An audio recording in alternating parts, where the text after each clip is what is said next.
আসসালামু আলাইকুম, সবাইকে শুভ সন্ধ্যা। আজকে মিডিয়ামের সেকেন্ড টাইম স্পেশাল ব্যাচে আমরা এসেছি তোমাদের সাথে ফিজিক্সের আরেকটা চ্যাপ্টার নিয়ে। এই চ্যাপ্টারটি হচ্ছে জ্যোতির্বিজ্ঞান।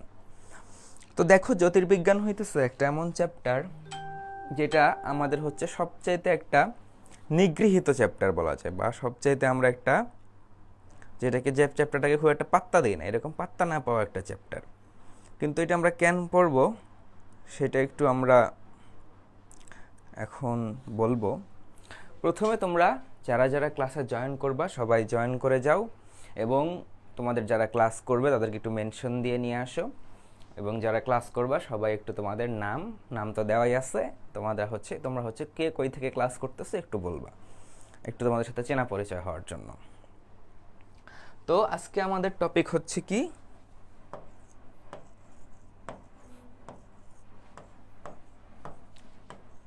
জ্যোতি নামে একটা মেয়ে আছে, তার বিজ্ঞান। ঠিক আছে, জ্যোতির্বিজ্ঞান। তোমার বিজ্ঞানও না, আমার বিজ্ঞানও না, জ্যোতির্বিজ্ঞান। আমার পরিচয়টা একটু হালকা করে দিয়ে দিই। আমার নাম হচ্ছে রাকিবুল হাসান বা রাকিব। আমি এখন ডিএমসিতে পড়াশোনা করতেছি, ফাইনাল ইয়ারে। আর আমি হচ্ছি মেডিকেল অ্যাডমিশন টেস্ট দিয়েছিলাম 2020-21 সালে। আমি সেই পরীক্ষায় 4th হয়েছিলাম। যাই হোক, সেটা বড় কথা না। বড় কথা হচ্ছে তোমরা যেহেতু অনেক কষ্ট করে পড়াশোনা করতেছো, 2 বছর ধরে প্রায় পড়াশোনা করতেছো, সেকেন্ড টাইম যেহেতু ব্যাচ এটা, তো এই 2 বছর পড়াশোনা করার পরেও অনেকে দেখা যাবে যে এই জ্যোতির্বিজ্ঞান চ্যাপ্টারটা ঠিক মতো পড়ে নাই। এটা আমাদের কলেজে জীবনে কোনো দিন পড়াই নাই। দেন হচ্ছে আমাদেরকে ওইখান থেকে কখনো কোনো প্রশ্ন আসে নাই, এমসিকিউ খুব বেশি আসে নাই, সৃজনশীলের তো কথাই নাই। এবং চ্যাপ্টারটা হচ্ছে একটা গল্পের মতো, ওই যে আমরা ছোটোবেলা রূপকথার গল্প পড়তাম না, ওইরকম একটা রূপকথার গল্পের মতো। তো এই রূপকথার গল্পের চ্যাপ্টারটাকে একটু সাজায় গুছায় একটু ভালো করে তোমাদের সামনে প্রেজেন্ট করা। কারণ দেখো, ফিজিক্স কিন্তু একটা এমন একটা টচ চ্যাপ্টার যেখান থেকে তোমরা আসলে এমসিকিউ খুব কঠিন না হলে মিস হওয়ার কথা না। তো একটা চ্যাপ্টার জাস্ট তোমাকে কেউ একটু ভালো করে পড়ায় দেয় নাই, বা একটু তোমাকে গুছায় দেখায় দেয় নাই জন্য তুমি কিন্তু এই চ্যাপ্টার থেকে যদি একটা কোশ্চেন আসে তাহলে কিন্তু তুমি মিস করবা। আর তোমার মনে হইতে পারে যে ভাই এই চ্যাপ্টার থেকে জীবনে কোনদিন কোশ্চেন আসছে? আনফর্চুনেটলি অর ফর্চুনেটলি হ্যাঁ, এই চ্যাপ্টার থেকে কোশ্চেন আসছে। এ পর্যন্ত মনে হয় 4-5টা কোশ্চেন আসছে। ঠিক আছে, তো 4-5টা কোশ্চেনও কিন্তু কম না। সো তুমি যদি এই 4-5টা কোশ্চেনও পারো, বা সরি 4-5টা তো আর এক বছর আসে নাই, সারা অনেক বছর মিলে আসছে, তো এখান থেকে যদি তুমি একটা কোশ্চেনও পারো তো এইটাও আর কি তোমার জন্য অনেক হেল্পফুল হবে। তো যারা ক্লাস করতেছো, কোথা থেকে ক্লাস করতেছো একটু জানাইও, এবং আমার কথা শুনতে পারতেছো কিনা, আমাকে দেখতে পারতেছো কিনা একটু জানাইও। ওকে, দেখো, তো মহাবিশ্ব সৃষ্টির রহস্য। দেখো, প্রথমেই তোমাদের বই খুললেই এই টপিকটা আছে, কিন্তু সমস্যা হচ্ছে টপিকটা একদম গল্পের মতো করে দেওয়া আছে। এই হিজি বিজি এখান থেকে একটু কিসের একটা বিশপ উষার ছিলেন, তিনি হিসাব করে বের করলেন মহাবিশ্ব সৃষ্টি হয়েছে 4000 বছর আগে। তারপর এই বিজ্ঞানী এটা বলছে, ওই বিজ্ঞানী ওইটা বলছে। অ্যারিস্টটলের মতো একটা একটা বিখ্যাত বিজ্ঞানী ছিল যে দুনিয়ার সব কিছু নিয়ে কথা বলছে, তো অ্যারিস্টটলও কিছু একটা বলছে। এরকম পরে আরও বিভিন্ন বিজ্ঞানী বিভিন্ন কথাবার্তা বলছে। আলটিমেটলি সবাই একটা ডিসিশনে আসছে, বা একটা টাইম লাইনে এটাকে সেট করছে, যার জন্য হচ্ছে অনেক সূত্র ইউজ করতে হয়েছে। তো আমরা শুরু থেকে আসব, একদম টাইম লাইনের শুরু থেকে। তার আগে একটা গল্প বলি তোমাদের এখান থেকে। অ্যাডমিশন টেস্টের গল্প না, অ্যাডমিশন টেস্টের গল্প শুনতে শুনতে তোমরা এখন টায়ার্ড হয়ে গেছো। এটা হচ্ছে তোমাদের এই জ্যোতির্বিজ্ঞানের একটা গল্প। তো আগে মানুষ এত কিছু ধারণা করতো না। অনেক আগে মনে করা হতো যে পৃথিবী হচ্ছে মহাবিশ্বের কেন্দ্র। এটা অ্যারিস্টটল বা ওই সময়কার সায়েন্টিস্ট যারা ছিলেন তারা ধারণা করতেন। বাট মহাবিশ্বের লিমিট কি, এটা কত বড়, এটা আসলে কই কই ছড়ায় গেছে। যেমন আমাদের ধর্মে বলা আছে 7 আসমানের কথা, 7 আসমান আসলে কই আছে, বা বলা হচ্ছে যে এটা কত দূর বিস্তৃত, এটা নিয়ে আসলে মানুষের নলেজ আগেও ছিল না, এখনও খুব বেশি নাই। বাট তারপরেও অনেক সময় গেছে, এরপর একজন বিজ্ঞানী আসছে, তার নাম হচ্ছে হাবুল, বিজ্ঞানী হাবুল, বা তুমি বলতে পারো এডউইন হাবল।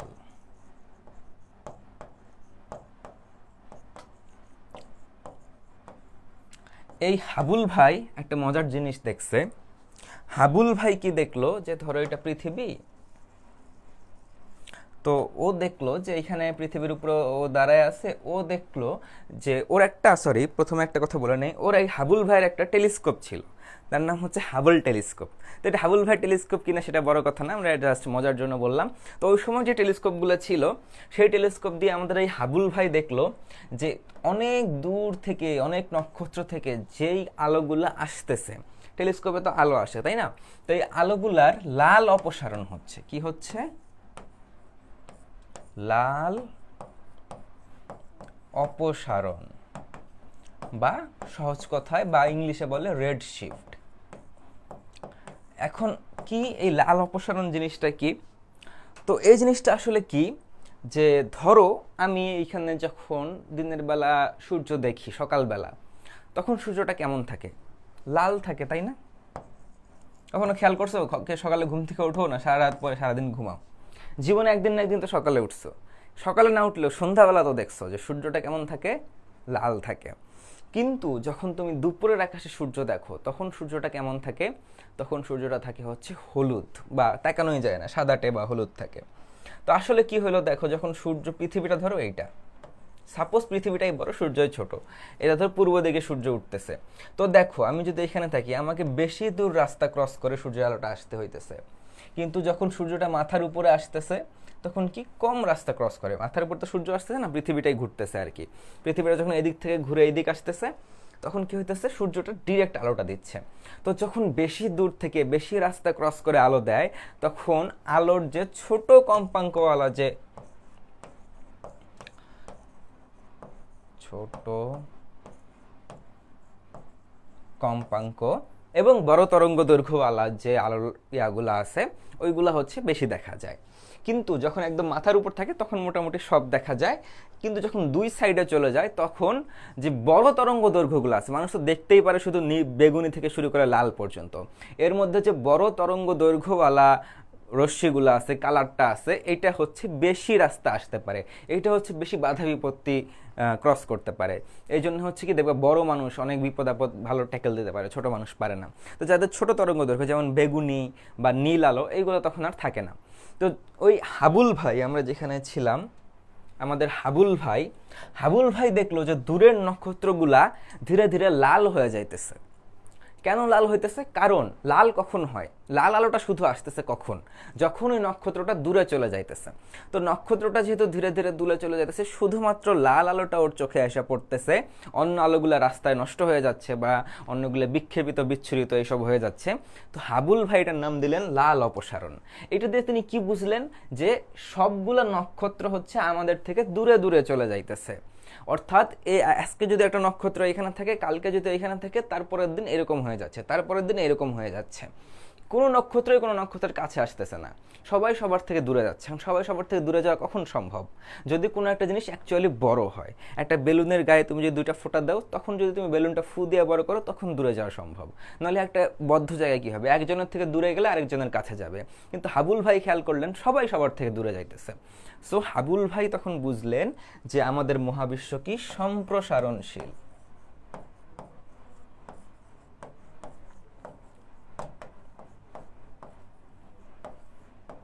আমাদের মহাবিশ্ব হচ্ছে সম্প্রসারণশীল।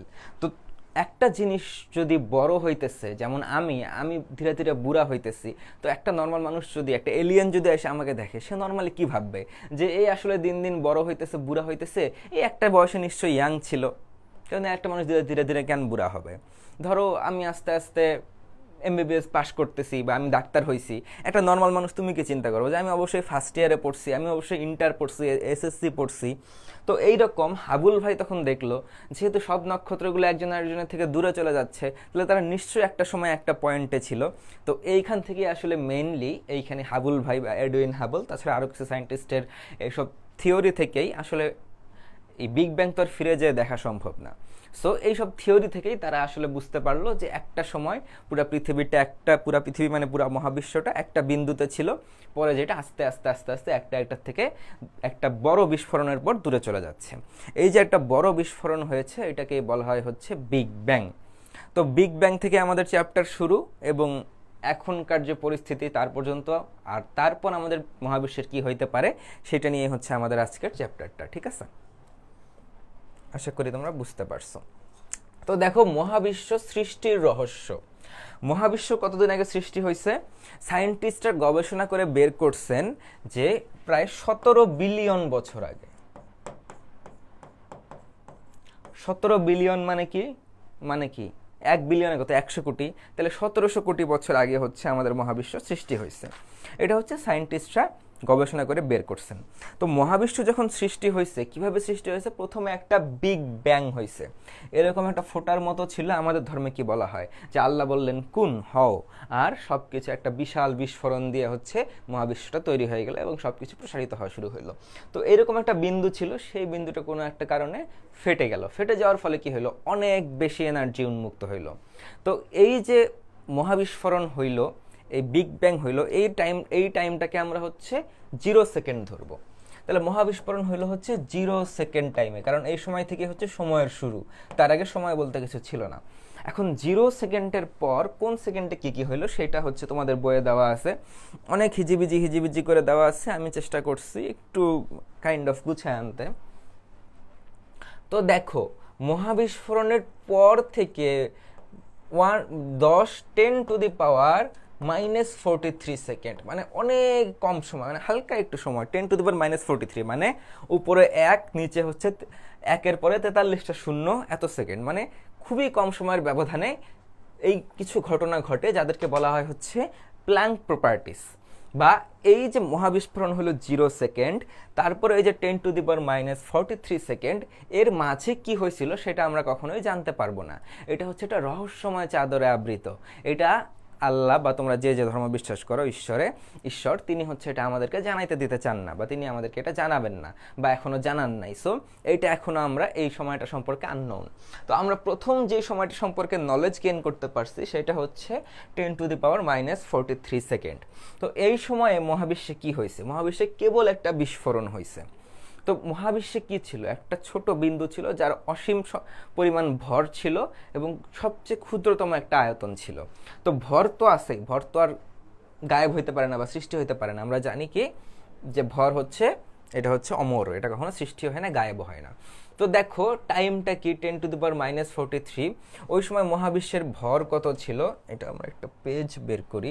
আমরা কি কি জানবো ওই সময়? মহাবিশ্বের কি কি জানবো ওই সময় 10⁻⁻43 সেকেন্ডে? আমরা জানবো মহাবিশ্বের ভর কি ছিল, তারপরে ঘনত্ব কি ছিল, তারপর কি জানবো? তাপমাত্রা কি ছিল, দৈর্ঘ্য কি ছিল।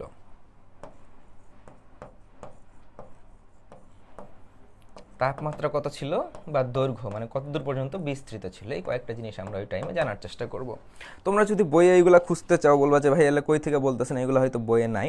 তোমরা দেখো পরের পৃষ্ঠাতে এই কথাগুলো বইয়ে দেওয়া আছে। 11.1-এর পরেই দেওয়া আছে যে এডউইন হাবল এটা দেখলেন, তারপরে হচ্ছে কত ভর ছিল। তো দেখো ভর ছিল 10⁻51 কেজি, মানে এইটা হচ্ছে মহাবিশ্বের ভর 10⁻51 কেজি। তারপরে কি ছিল তখন? ঘনত্ব কিন্তু অনেক বেশি ছিল, কারণ তখনও বিস্ফোরণ তো হয়েছে, বাট এখন যত বড় মহাবিশ্ব তত বড় হয় নাই। এখন ঘনত্ব অনেক কম, বাট তখন ঘনত্ব অনেক বেশি ছিল, 10⁻21 কেজি পার মিটার কিউব। এখন হচ্ছে 3টে অ্যাটম পার মিটার কিউব। এখন ঘনত্ব এত কম, বা এর আশেপাশে, বা এর চেয়েও কিছু কম, বা এর চেয়ে কিছু বেশি, এরকম আর কি।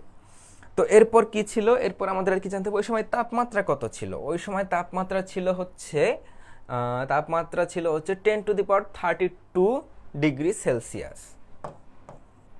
10⁻32 ডিগ্রি সেলসিয়াস বা 10⁻32 ডিগ্রি কেলভিন। এখন তোমাদের দুই বইয়ে দুইটা দেওয়া আছে, তোমরা বলতে পারো যে ভাইয়া সেলসিয়াস আর কেলভিনের মধ্যে তো পার্থক্য আছে, তাহলে এই দুইটা সেম হইলো কিভাবে? এই যে এসকে জিম যে ক্লাস করতেছে বা আর যারা ক্লাস করতেছে তারা বলো দেখি, এই দুইটাই একটা সেলসিয়াসেরটা আর কেলভিনেরটা সেম কেন? কেউ বলতে পারবা?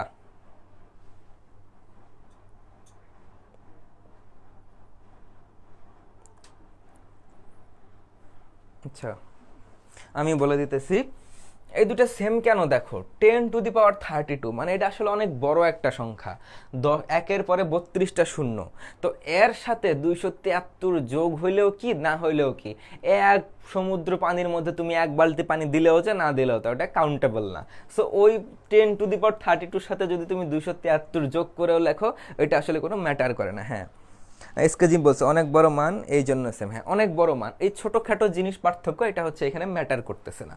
তারপরে দৈর্ঘ্য কত ছিল, দৈর্ঘ্য কি হওয়ার কথা, খুব কম হওয়ার কথা, কারণ কেবলই বিস্ফোরণ হয়েছে। তো দৈর্ঘ্য ছিল হচ্ছে 10⁻⁻35 মিটার, অনেক ছোট, মানে কি উপরে এক নিচে একের পরে 35টা শূন্য, মানে অনেক ছোট জায়গায় কেবলই বিস্ফোরণটা হয়েছে। এটা আমরা কোন সময়ের নলেজ পাইলাম, এটা পাইলাম হচ্ছে 10⁻43 সেকেন্ড, এই সময়ে এই জিনিসগুলা হইল। তো এরপর কি হইল, 1 সেকেন্ড আসলো, নিশ্চয়ই এটা তো 1 সেকেন্ড না, 1 সেকেন্ডের অনেক ছোট। এরপরে আরও এই সময়গুলো সম্বন্ধে জানা যায়, বাট এত নলেজ আমাদের দরকার নেই। আমাদের দরকার কি 1 সেকেন্ড পরে কি হইল। 1 সেকেন্ড পরে মহাবিশ্বের টেম্পারেচার হইল 150 কোটি ডিগ্রি সেলসিয়াস, মানে কি টেম্পারেচার একটু কমে আসছে, 150 কোটি ডিগ্রি সেলসিয়াস হইলো। তখন কত ছিল, 10⁻32, মানে অনেক বেশি, মানে এই 1 সেকেন্ডের মধ্যে অনেক ঠান্ডা হয়ে গেছে। এখন একটা জিনিস ঠান্ডা হলে কি হয়, দেখো আমরা যখন পায়েস বা ক্ষীর খাই, গরম যখন থাকে তখন কি একটু লিকুইড লিকুইড থাকে, ঠান্ডা হলে কি জমে যায়, তাই না?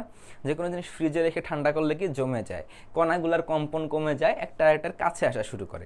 মহাবিশ্বে যদিও প্রসারণ চলতেছে, বাট এই সময়ের মধ্যে একটু ঠান্ডা হইলো জন্য কণাগুলো আসলে কি করলো, কণাগুলো যে একদম বিক্ষিপ্ত হয়ে গেছিল, অনেক ছোট ছোট ক্ষুদ্র ক্ষুদ্র কণা, ইলেকট্রন এর সমান কণাগুলা, সেগুলো আস্তে আস্তে একটা এটার কাছে আসা শুরু করলো। তারপরে কি হলো, 2 সেকেন্ড সময় হইলো, 2 সেকেন্ড সময় আমরা আসি এবার, এরপরের আমাদের টাইম লাইন হচ্ছে 2 সেকেন্ড সময়। তাহলে সময় কত, 2 সেকেন্ড। এখন কত, 2000 সাল, তো তখন সময় কত ছিল, 2 সেকেন্ড। এখন 2 সেকেন্ডে কি হইলো, টেম্পারেচার আরো কমে গেল, কমে যায় কত হইলো, 100 কোটি, 100 কোটি ডিগ্রি সেলসিয়াস। টেম্পারেচার কমে যাওয়ার পর এই সময় কিছু ঘটনা ঘটা শুরু করলো, ঠিক আছে? এই সময় কিছু ঘটনা ঘটা শুরু করলো, যেমন ওই সময় কিছু কণা আসা শুরু করলো। কোন কণা, আমাদের যে কোনো বস্তুকে কি দিয়ে তৈরি, ইলেকট্রন, নিউট্রন আর প্রোটন। তো তখনও নিউট্রন প্রোটন একটু বড় কণা, তো ওরা তখন আসে নাই, তখন আসে শুধু ইলেকট্রন। তো ওই ইলেকট্রন থেকে নিউট্রন প্রোটন তৈরি হওয়া শুরু হবে এই 2 সেকেন্ড সময়ে। তো দেখো একটা নিউট্রন কি, নিউট্রন হচ্ছে চার্জলেস কণা। তো একটা ইলেকট্রনের সাথে আবার তৈরি হলো কি, পজিট্রন। যে কোনো জিনিস তৈরি হলে তার সাথে হচ্ছে একটা অ্যান্টিম্যাটার তৈরি হয়।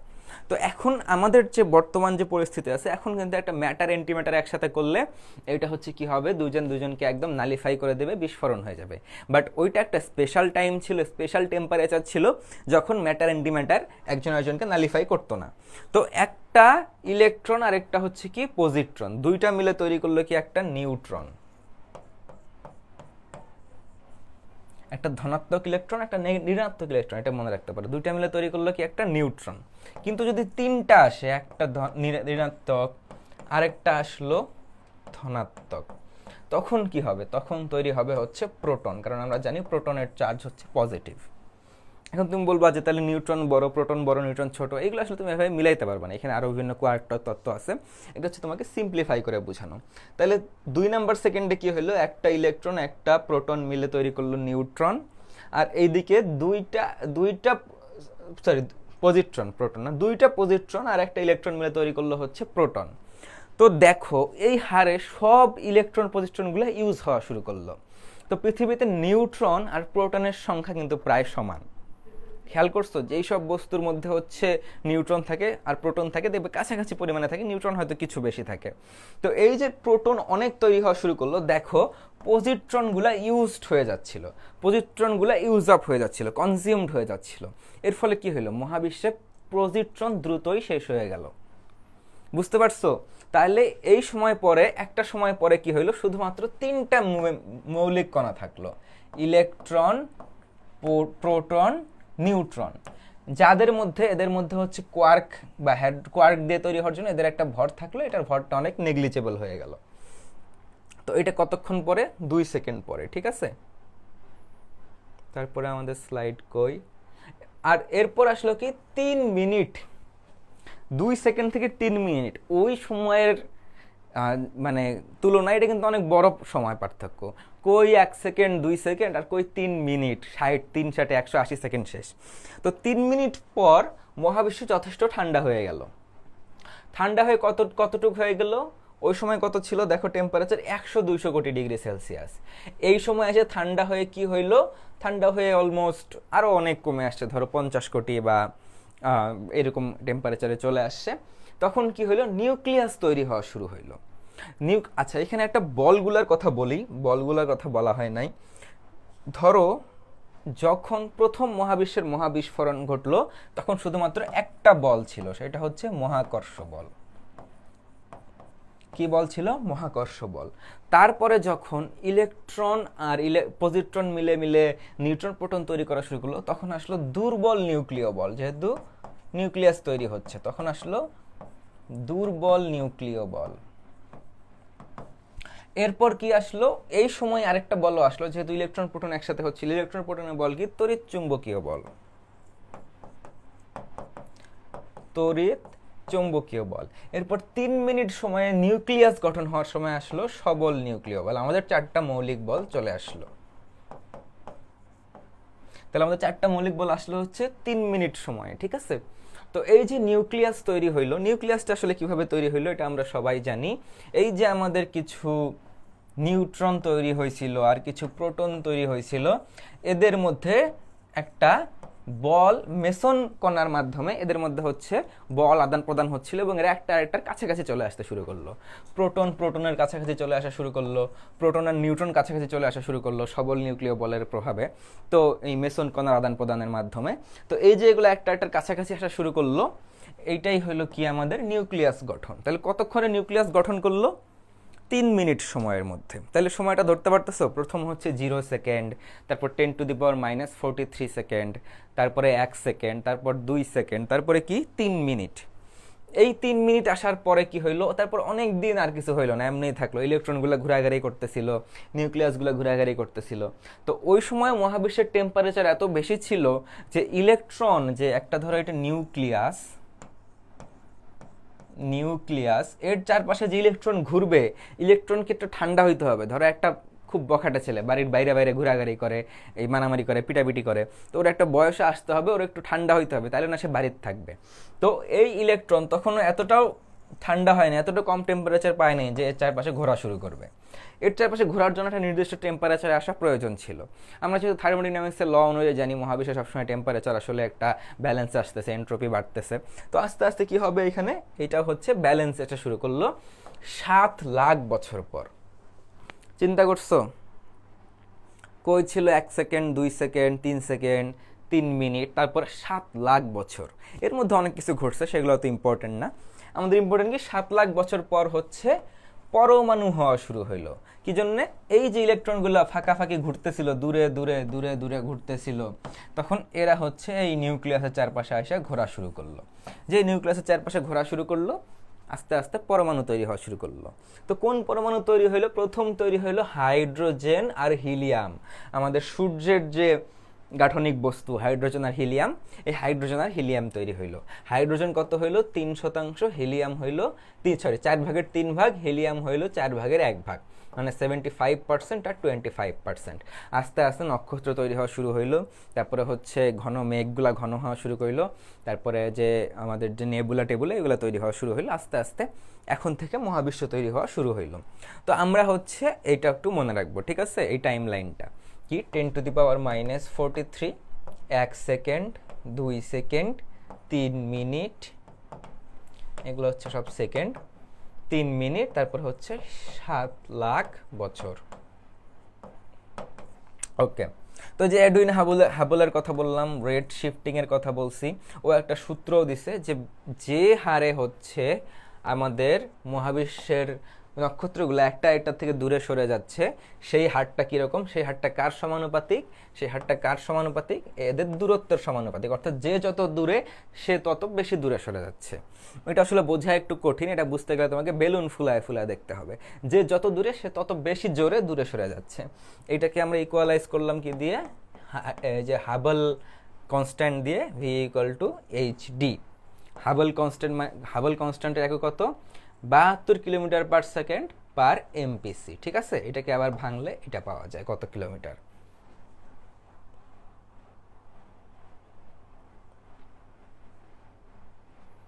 তারপরে এখন আমরা কি পড়বো? এরপর আসা হচ্ছে পড়ি মহাবিশ্বের চূড়ান্ত পরিণতি। এতক্ষণে যে তোমাদের যে এই টপিকে যা যা ছিল সেগুলো আমরা পড়ে ফেলছি। এবার কি, এই দেখো 11.2 আসো, পদার্থবিজ্ঞানের আলোকে মহাবিশ্বের চূড়ান্ত পরিণতি। এখন যে জিনিসের সৃষ্টি হবে তারই একটা ধ্বংস আছে, যাই তৈরি হবে তাই ধ্বংস হয়ে যাবে, তাই শেষ হয়ে যাবে। তো মহাবিশ্বের পরিণতি আসলে কি কি হইতে পারে, মহাবিশ্বের কি কি ধরনের পরিণতি আছে? দেখো, মহাবিশ্বের চূড়ান্ত পরিণতি আসলে 3 রকম কল্পনা করা হয়। তো এটাকে আমরা অনেকটা বাস্তব দিয়ে চিন্তা করব। একটা হচ্ছে আবদ্ধ মহাবিশ্ব বা সংকোচন হবে, অর্থাৎ এখন মহাবিশ্বটা ধীরে ধীরে যেমন বড় হইতেছে অনেক বড় হইতেছে, ছড়াইতেছে, একটা পর্যায়ে যে বড় হওয়াটা থাইমা যাবে, সংকোচন শুরু হবে। যেমনে বড় হয়েছিল তেমনি আস্তে আস্তে আস্তে আস্তে ছোট হয়ে আসবে বা মহা সংকোচন হবে, যাকে আমরা বলতে পারি কিয়ামত। আমরা যে কিয়ামত বলি, সব কিছু ধ্বংস হয়ে যাবে, সব কিছু আবার একসাথে হবে, হওয়ার পর আবার একটা বিন্দুতে আসবে, তারপর আবার বিস্ফোরণ হয়ে আবার নতুন করে মহাবিশ্ব সৃষ্টি হবে, অর্থাৎ আবার যে আমাদের পুনরুত্থান হবে আর কি, এরকম অনেকটা ভাবনা। ঠিক আছে, এটা হচ্ছে মহাসংকোচন। আরেকটা ধারণা আছে যে মহাপ্রসারণ, মানে বড় হইতেই থাকবে, অবিরাম বড় হইতে থাকবে, এটা কোনো শেষ নাই, কোনো কিয়ামত নাই, এটা আরামই আরাম, তাই না? তো এটা হচ্ছে প্রসারণ। আরেকটা হচ্ছে সমতল মহাবিশ্ব, অর্থাৎ একটা পর্যায়ে যে মহাবিশ্ব আর বড়ও হবে না, ছোটও হবে না, একটা পর্যায়ে থেমে যাবে। যে আজীবন যদি প্রসারণ হয় তাহলে কি হবে, একটা সময় তোমার বডির যে অনুপরমাণুগুলো সেগুলো একটা থেকে আলাদা হয়ে যাওয়া শুরু হবে। আর সমতল হইলে এখন যেমন আছে এইরকম করে বাড়তে বাড়তে একটা পর্যায়ে যে থেমে যাবে। সংকোচন হলে আবার সব বিক্রাঞ্চ হবে, অর্থাৎ সবগুলো ছোট হয়ে একটা বিন্দুতে চলে আসবে। এখন সায়েন্টিস্টরা তো, এদের তো কাজ কাম নাই। তোমার না হয় পড়াশোনা আছে, আমার মেডিকেলের পড়াশোনা আছে, সামনে হয়তো আল্লাহ বাঁচায় রাখলে ডাক্তারি করা লাগবে, তো ওদের ওইলে কাম কাজ দেয়, ওরা বসে বসে কি করে, কি হইতে পারে ভাবে, হাইপোথিসিস দেয় যে এইটা হইলে কি হবে, ওইটা হইলে কি হবে, এরকম ভাবনা চিন্তা করে। তো ভাবনা চিন্তা করতে করতে তারা কিছু সূত্রমূত্র বের করে ফেলছে। ঠিক আছে, এটা হচ্ছে তোমাদের বইয়ের 11.2 যেটা বললাম ওইখানে আছে। তো ওরা সূত্র বের করলো কি, যে মহাবিশ্ব বড় হবে না ছোট হবে তা হচ্ছে দুইটা জিনিসের উপর ডিপেন্ড করে। কিসের উপর? মহাবিশ্বের বর্তমান গঠন কিরূপ আর মহাবিশ্ব কিভাবে গঠন প্রাপ্ত হয়েছে, এই পয়েন্টটা একটু মনে রাখো। বর্তমান গঠন কিরূপ মানে এইটা দিয়ে আসলে বোঝাচ্ছে মহাবিশ্বের ঘনত্ব কেমন, অর্থাৎ ঘনত্ব প্যারামিটার। এর ঘনত্বকে এরা প্রকাশ করছে হচ্ছে রো দিয়ে। রো দিয়ে আমরা ঘনত্ব প্রকাশ করি না। তো ওরা বলছে যে মহাবিশ্বের একটা সংকট ঘনত্ব আছে। সংকট ঘনত্ব মানে এমন একটা ঘনত্ব যেটা হচ্ছে এই সংকোচন প্রসারণকে ডিটারমাইন করতে পারে। এটাকে বলে হচ্ছে, ঘনত্বকে আমরা কি বলি, ডেনসিটি, আর সিকে বলি ক্রিটিক্যাল। তাহলে এটা হচ্ছে ক্রিটিক্যাল ডেনসিটি বা সংকট ঘনত্ব। তো এটার একটা সূত্রও আছে, 3h²/8πg। এটা আমাদের মুখস্থ করতে হবে না, এটার কি। তো এইগুলা যখন ক্যালকুলেশন করছে তখন ওরা পাইছে যে 3টা পরমাণু, 3টা হাইড্রোজেন পরমাণু পার মিটার স্কয়ার। এটা হচ্ছে সংকট ঘনত্ব। মানে এটা দেখো একটা মানও দেওয়া আছে, 9.47 × 10⁻27 কেজি পার মিটার কিউব। মানে প্রতি একক ঘন মিটার আয়তনের মধ্যে 3টা মাত্র হাইড্রোজেন পরমাণু। আর আমাদের এই একটা হাতেই তো হাজার হাজার পরমাণু আছে, আবার কি আছে, অনেক জায়গায় ফাঁকা পড়ে আছে। তো এভারেজ করলে এরকম একটা ঘনত্ব আসে। এখন মহাবিশ্বের বর্তমান ঘনত্ব কি, আর মহাবিশ্বের মানে সংকট ঘনত্বর তুলনায় বর্তমান ঘনত্ব বেশি না কম, তার উপর ডিপেন্ড করে হচ্ছে এই সূত্রটা কাজ করে। সাপোজ বর্তমান ঘনত্ব যদি, একটা ভালো পৃষ্ঠা নেই, কই গেল, বর্তমান ঘনত্ব যদি সংকট ঘনত্বের চেয়ে বেশি হয় তাহলে কি হবে? বর্তমান ঘনত্ব যদি সংকট ঘনত্বের চেয়ে বেশি হয় তাহলে কি হবে? এই মহাবিশ্বটা কি হবে? এই মহাবিশ্বটা আস্তে আস্তে সংকুচিত হবে এবং বিগ ক্রাঞ্চ আসবে। তাহলে বর্তমান ঘনত্বের চেয়ে যদি সংকট ঘনত্ব বেশি হয় তাহলে হবে হচ্ছে সংকোচন। দেখো, সংকোচন হবে, ঠিক আছে। আর যদি বর্তমান ঘনত্ব, এখনো কিন্তু ঘনত্ব এটার চেয়ে কম আছে, ঠিক আছে, ক্যান কম আছে সেটাও আমি বলবো, ক্যান বেশি হইতে পারে সেটাও বলতেছি। বর্তমান ঘনত্ব যদি সংকট ঘনত্বের চেয়ে কম হয় তাহলে কি হবে, প্রসারণ হইতে থাকবে, মহাবিশ্ব আর সংকুচিত হওয়ার মতো এনাফ গ্রাভিটেশনাল পুল পাবে না। আর বর্তমান ঘনত্ব আর সংকট ঘনত্ব যদি সমান হয় তাহলে হচ্ছে সমতল। তাহলে এটা হচ্ছে সংকোচন, এইটা হচ্ছে প্রসারণ, আর এটা হচ্ছে সমতল। তো এইটা কিন্তু সহজ কথা ছিল। তো বিজ্ঞানীদের সহজ কথা পছন্দ হয় না, ওরা কি করছে এর মধ্যে আরেকটু একটু একটু ক্যালমা দেখাইছে। কি করছে, আরেকটা একক নিয়ে আসছে, ওহম। ঠিক আছে, এইটা হচ্ছে একটা ঘনত্বের একটা একক, ঘনত্ব প্যারামিটার বলা যায়। তো ওরা এটা কি করছে, আসলে এই বর্তমান ঘনত্ব আর সংকট ঘনত্বের ভাগ করছে।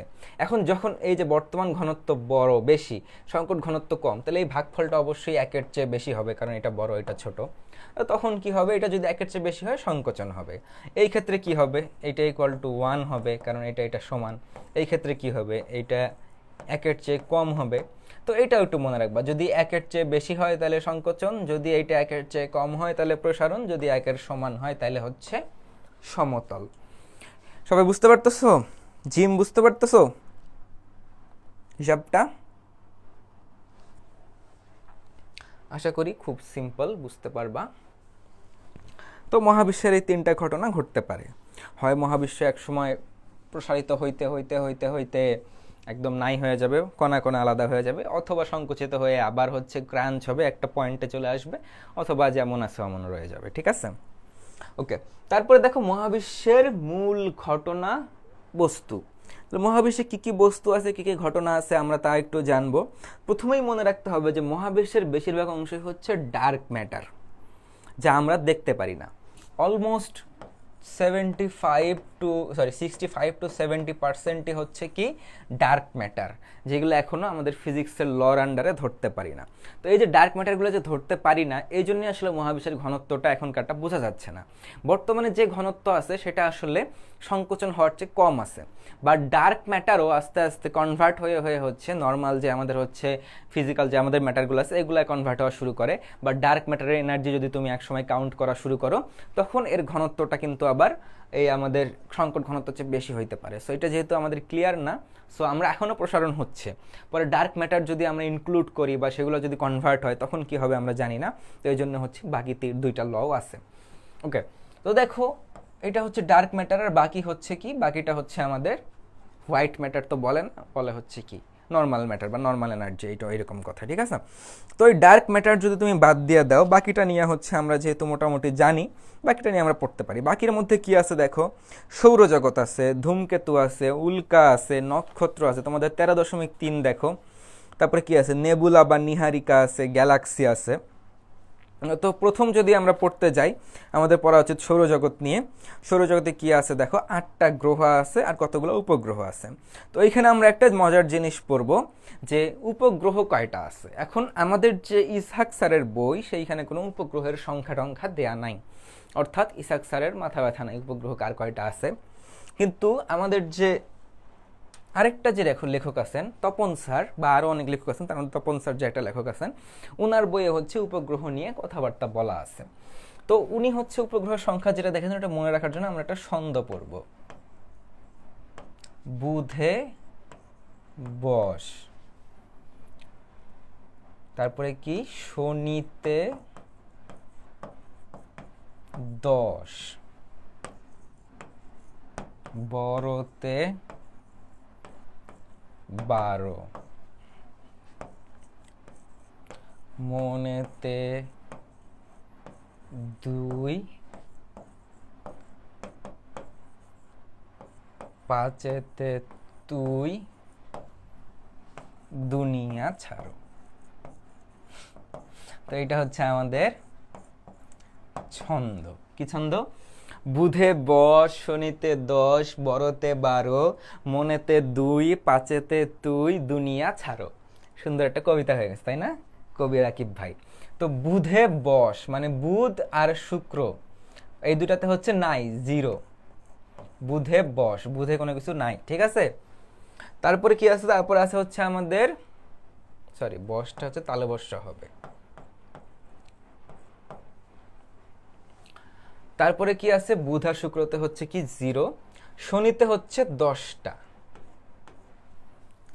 বা বড়তে 12, বড় কোনটা, বড় হচ্ছে বৃহস্পতি, বৃহস্পতির আছে হচ্ছে 12টা, মনেতে 2, মতে হচ্ছে মঙ্গল, নতে হচ্ছে নেপচুন, তাহলে মনেতে আছে হচ্ছে 2টা, মানে মঙ্গল আর নেপচুনে 2টা করে, মঙ্গলে 2টা আছে জানি, নেপচুন এগুলো আসলে অ্যাকচুয়াল নাম্বার এখন অনেক বেশি, কিন্তু তপন স্যার এখনো অ্যাকচুয়াল নাম্বার দেন নাই, উনি এটা দিয়েছে, তো আমরা এটাই মনে রাখবো। 5এতে তুই মানে হচ্ছে 5 মানে কি 5টা, তুই মানে হচ্ছে ইউরেনাস, আর দুনিয়া ছাড়া, দুনিয়া মানে হচ্ছে পৃথিবী, পৃথিবীটা ছেড়ে দেয়, এটা তো আমরা জানি, চাঁদ একটা। তাহলে এটা থেকে আমরা কি পাইলাম, যে বুধ আর শুক্রতে নাই, শনিতে 10টা, তারপরে বৃহস্পতিতে 12টা, মঙ্গল আর নেপচুনে 2টা, ইউরেনাসে 5টা, পৃথিবীতে নাই। তাহলে সবই আমাদের মোটামুটি কাভার হয়ে গেছে, ঠিক আছে। এটা হচ্ছে আমাদের সৌরজগৎগুলো। ধূমকেতু কি, ধূমকেতুর মধ্যে কি থাকে, পানি থাকে, তারপরে হচ্ছে মিথেন থাকে, অ্যামোনিয়া থাকে, এটা মনে রাখতে পারো, আমি পানি খাবো, আতে হচ্ছে অ্যামোনিয়া, মতে মিথেন, পাতে পানি, ঠিক আছে। তো ধূমকেতু পানি খেতে চাই, এটা দিয়ে মনে রাখতে পারো।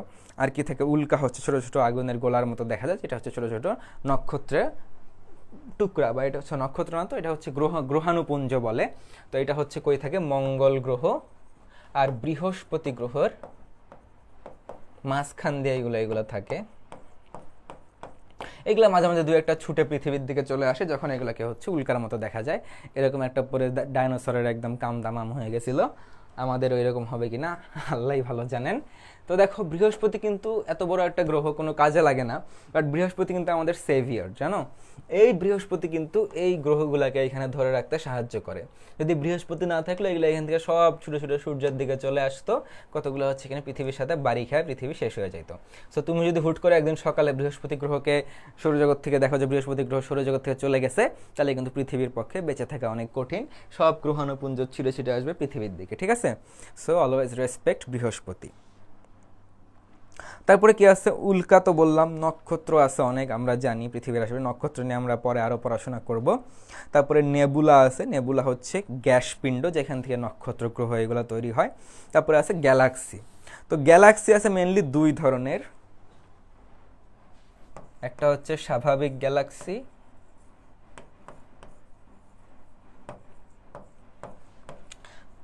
আরেকটা হচ্ছে কি ডিস্কো গ্যালাক্সি নাকি, আরেকটা হচ্ছে রেডিও গ্যালাক্সি।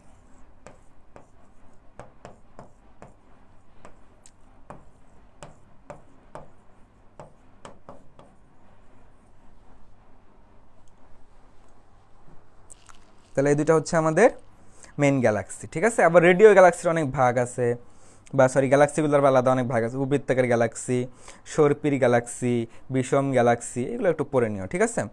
এরপর হচ্ছে ডার্ক ম্যাটার, এবং ডার্ক ম্যাটার নিয়ে একটু কথাবার্তা বলছে। তো আমাদের বলছিলাম যে আমাদের 65 থেকে 70% জিনিসপত্র ডার্ক ম্যাটার আছে, ডার্ক ম্যাটার আছে। তো এই ডার্ক ম্যাটার কি, এর মধ্যে কিছু আছে ডার্ক এনার্জি, কিছু আছে হচ্ছে ডার্ক ম্যাটার, ঠিক আছে।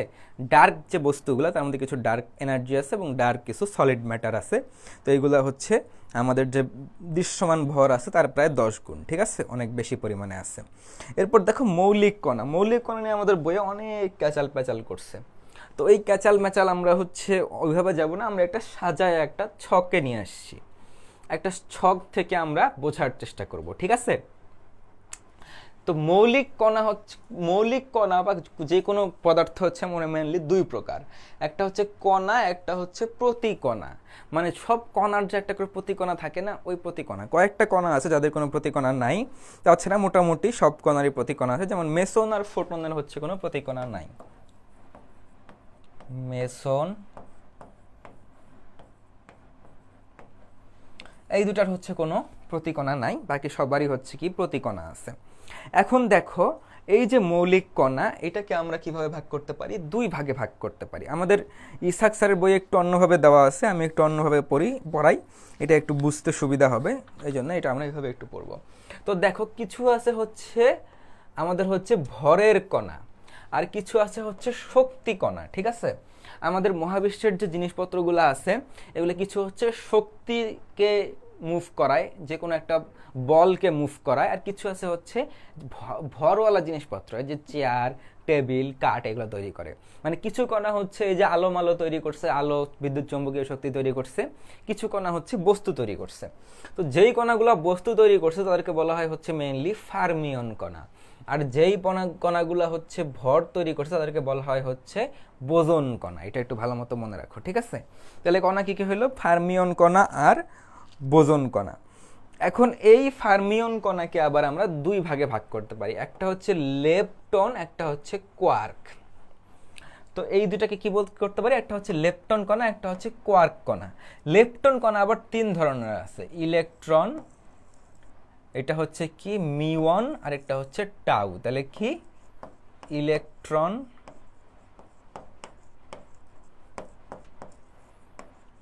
মিওন, টাউ, এই তিনটা হচ্ছে কি আমাদের লেপটন কণা। আরেকটা কি আছে? আরেকটা হচ্ছে এটাকে হ্যাড্রন কণাও বলে, লেপটন কণা, আরেকটা হচ্ছে হ্যাড্রন কণা। তো এই হ্যাড্রন কণা হচ্ছে কি, এটাও হচ্ছে মেইনলি আমরা হচ্ছে এটাকে কয়েক ভাগে ভাগ করতে পারি। যেমন আমাদের বইয়ে বলা আছে বেরিয়ন, মেসনের কথা বলা আছে। তাছাড়া এটাকে আমরা কি বলতে পারি? এর একটা ভাগ হচ্ছে কোয়ার্ক। তো কোয়ার্ক আছে হচ্ছে 6 ধরনের। এরা কি ভর তৈরি করে। এই কোয়ার্কগুলা বিভিন্ন সংখ্যায় মিলাই হচ্ছে আমাদের ইলেকট্রন, প্রোটন তৈরি করতে পারে, ঠিক আছে? সরি, ইলেকট্রন না, প্রোটন, নিউট্রন তৈরি করতে পারে। তো এই যে হ্যাড্রন কণা আছে এর মধ্যে কি আছে?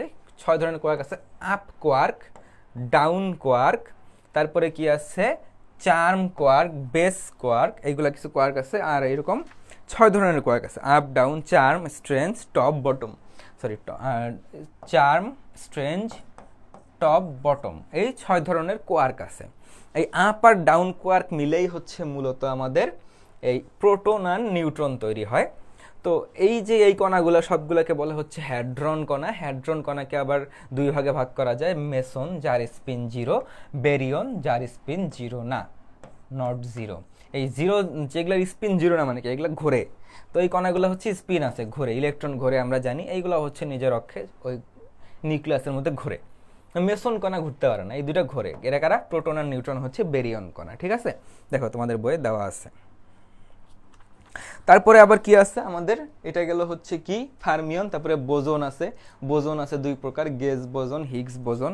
হিগস বোজন কণা আমরা জানি এটাকে ঈশ্বর কণা বলে, যেটা হচ্ছে কোনো পদার্থের ভর আদান প্রদান করে। এটা কিন্তু মেইনলি ভর না, এটা হচ্ছে বল বা শক্তি বা ভরের আদান প্রদান করে, যেটা সেটা হচ্ছে কি হিগস বোজন।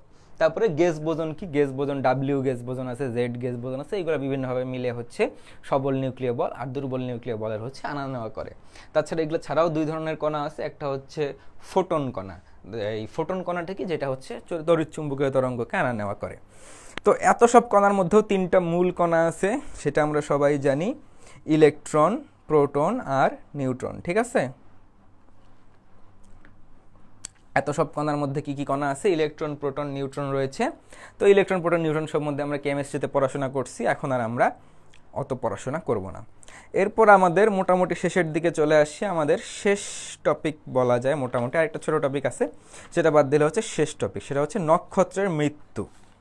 দেখো 11.5 নক্ষত্রের জন্ম নিয়ে আমরা পড়ছি, এবার হচ্ছে আমরা নক্ষত্রের মৃত্যু নিয়ে পড়ব।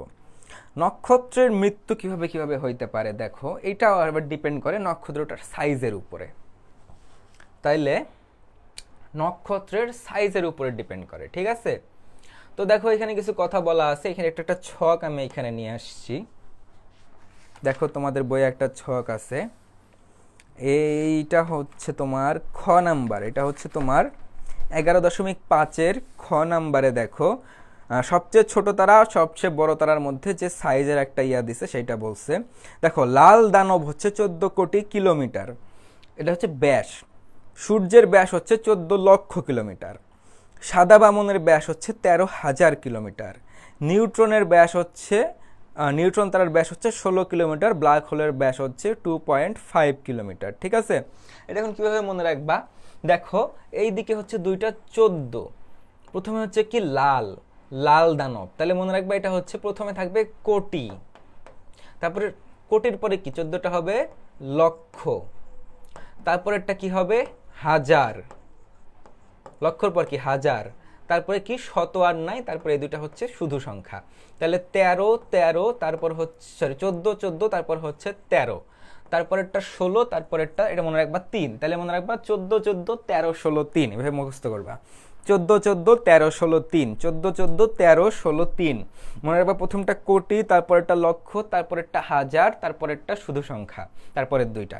তাহলে কি মনে রাখবা? 14 14 13 16 3, কোটি লক্ষ হাজার নাই নাই, মানে নাই নাই মানে হচ্ছে এদের কোনো একক নাই, কিলোমিটার শুধু। তাহলে এটা দেওয়া হচ্ছে আমরা কোন নক্ষত্রের ব্যাস কত, এটা মনে রাখতে পারি। ঠিক আছে, এখন এই তারাগুলার কি ভবিষ্যৎ কি দেখো, আমি এখানে ছোট্ট করে এখানে নিয়ে আসছি। কি হলো, একটু বড় করে দেই। দেখো আমাদের সূর্যের ভর, ধরো মিছাই, ওকে, আমাদের সূর্যের ভরকে হচ্ছে m0 ধরা হয়, মাস নট, বা এটাকে একটা আদর্শ ভর যদি আমরা ধরি। কেন ধরছি? কারণ এটা আমাদের জন্য সুবিধা হয়। সূর্যের ভর আমরা জানি, অন্য নক্ষত্রের ভর অত ভালো জানি না। তো এই সূর্যের ভরের 1.4 গুণ বা 1.4 নটকে বলে হচ্ছে চন্দ্রশেখর সীমা।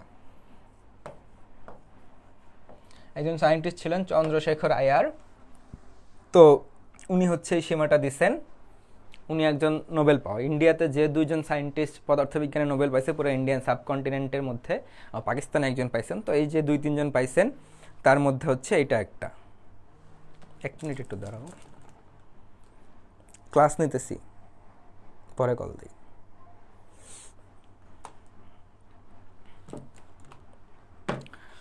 ওকে, ঠিক আছে। তো আমরা কইছিলাম দেখো পৃথিবীতে যে 1.4 গুণ, 1.4 পৃথিবীর ভরের 1.4 গুণকে বলা হচ্ছে চন্দ্রশেখর সীমা। এটা কে আবিষ্কার করছিলেন?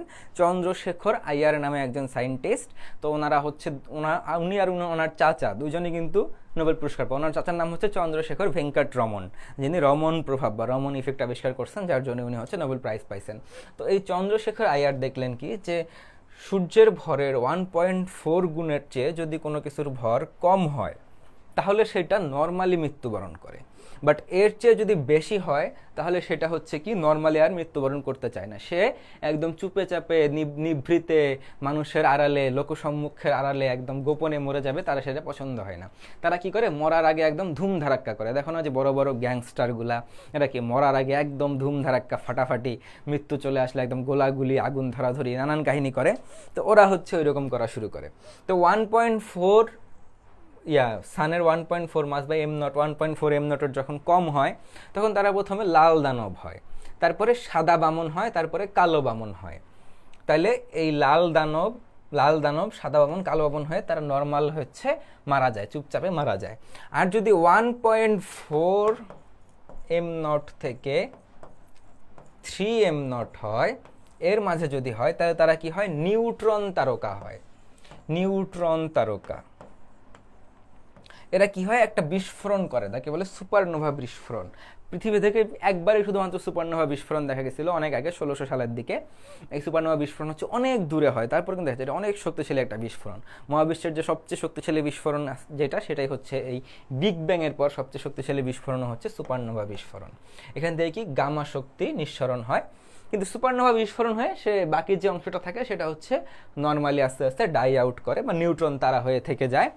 আর কি হয়, যদি 3 m0 এর বেশি হয়, এগুলো হচ্ছে সবচেয়ে ডেঞ্জারাস। এইগুলা কি করে, এইগুলো হচ্ছে সুপারনোভা বিস্ফোরণ তো করেই করে, এরা হচ্ছে এরপরে ব্ল্যাক হোল হয়ে যায়। ব্ল্যাক হোলের নাম শুনে নাই এমন কেউ নাই, তো এরা হচ্ছে পরে কি ব্ল্যাক হোল হয়ে যায়। ঠিক আছে, তো এই তিনটা হচ্ছে একটা নক্ষত্রের পরিণতি। তাহলে আমাদের সূর্যের পরিণতি কি? সূর্য প্রথমে লাল দানব, তারপরে সাদা বামন, তারপর কালো বামন, কালো হয়ে ও শেষ। আর যদি সূর্যের চেয়ে একটু বড় হইতো, আর একটু সূর্যটা, তাহলে কি হইতো, নিউট্রন তারা হইতে পারতো। আর যদি আরেকটু বড় হইতো তাহলে সে ব্ল্যাক হোল হইতে পারতো। এখন হচ্ছে তারপরে আমাদের লাস্ট একটা ছোট টপিক আছে, এইটাকে বলে হচ্ছে তোমার টেলিস্কোপের টপিক। দেখো এখানে বিভিন্ন ধরনের টেলিস্কোপ নিয়ে কথা বলা হয়েছে। রেডিও টেলিস্কোপ, তারপরে হচ্ছে অপটিক্যাল টেলিস্কোপ, তারপরে গামা রে টেলিস্কোপ, এই সেইটা এক্স রে টেলিস্কোপ। টেলিস্কোপ দিয়ে কি মহাবিশ্বের দূরের জিনিস দেখে। রেডিও টেলিস্কোপে কি, এখানে হচ্ছে এক ধরনের এটা বেতার অ্যান্টেনা বা এই বেতার জ্যোতির্বিদ্যা এটা ব্যবহার করা হয়। তাছাড়া এটা কীভাবে কাজ করে, প্রতিফলক দূরবীক্ষণ যন্ত্রের মতো করে এটা হচ্ছে কাজ করে। ঠিক আছে, অপটিক্যাল টেলিস্কোপ কি, এটা হচ্ছে 3 ধরনের আছে।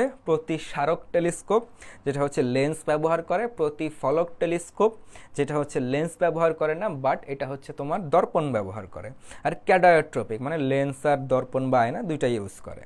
এটা কই ইউজ হয়? জ্যোতির্বিজ্ঞান, পক্ষী বিজ্ঞান, শত্রুপক্ষের অবস্থান জানার জন্য। এরপর হচ্ছে গামা রে টেলিস্কোপ। এইখানে কি, এখানে হচ্ছে গামা রশ্মি দ্বারা এটা অপারেট করে, বোঝাই যাচ্ছে। তো এখান থেকে তেজস্ক্রিয় পরমাণুর বিশ্লেষণ বা বিভিন্নভাবে হচ্ছে এখানে গামা রশ্মি পয়দা করে, সেগুলা কাজ করে। এক্স রে টেলিস্কোপ কী করে? এক্স রে ইউজ করে, ঠিক আছে। এক্স রে যে এক্স রে নিঃসরণ হয়ে আসে, যেটা হচ্ছে আমাদের এক্স রে যে মহাবিশ্বে আছে এইগুলোকে ক্যাপচার করে, এগুলোকে হচ্ছে ফোটন ডিটেক্টরের মাধ্যমে ধরে, ঠিক আছে। তো এইটাই হচ্ছে আমাদের মহাবিশ্বের যে আমাদের জ্যোতির্বিজ্ঞান ক্লাস, এই টপিকটা। তো সবাই আশা করি জ্যোতির্বিজ্ঞানের এই টপিকটা একটু গুছায় তোমাদেরকে বুঝাইতে পারছি। তোমরা যদি যারা ক্লাসটা করতেছো আশা করি ভালো লাগছে, কোনো সমস্যা থাকলে বইলো। আর তোমাদের যে বন্ধুবান্ধব আছে ক্লাসটা অবশ্যই করতে বইলো। আশা করি এই চ্যাপ্টারের তোমাদের যে ভীতি, এই চ্যাপ্টার যে তোমাদের না বোঝার সমস্যা, সেটা দূর হয়ে যাবে। সবার জন্য অনেক শুভকামনা, ধন্যবাদ।